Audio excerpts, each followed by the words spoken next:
Hello hello. कहाँ ही गे? अरे घर में ही है, बड़े दिन के बाद फोन कैले ही। आगे बहरा से आजे तो अबे के लिए और तोरा से बड़ी मिले के मन कर रहा। तो अभी अइमे की? हाँ गे। नहीं रे, बवाल हो जैते। देख मना करमी तो हम मर जीवो।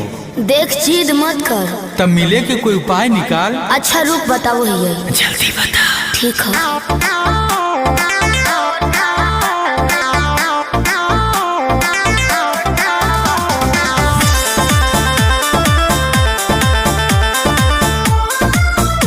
डीजे मनीष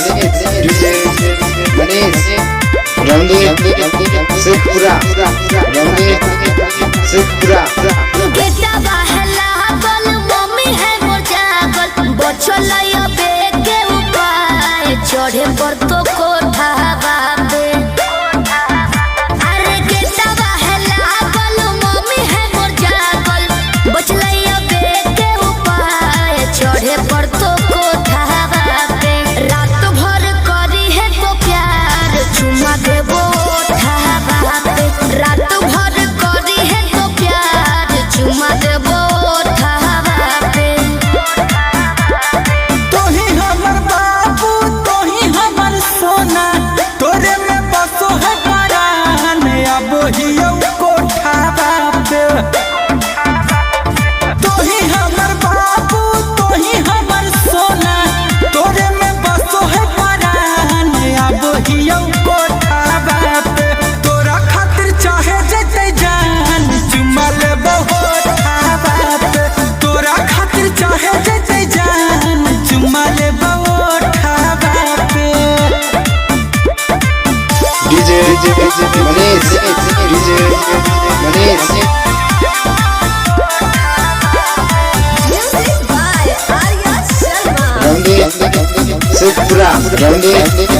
शेखपुरा खेते खेते आई हो तो खुशी है नई गाँव में खाली गोरे आई हो जूता पहनी हो नई पाँव में। ये भी ठीक है कौन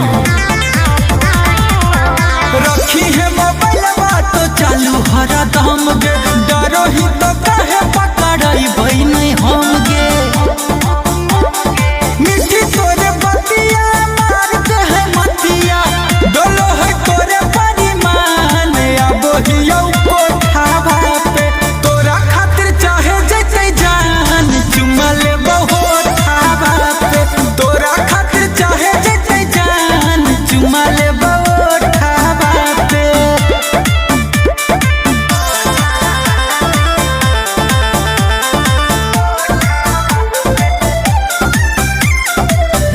डीजे मनीष रणदीप शेखपुरा तोरा हम कइबो पलाने एगो सुपर ओढ़नी गिरइबो नीचे चढ़ जइहो ऊपर। अरे हम चढ़ जीवाए चढ़ जइहे हमारा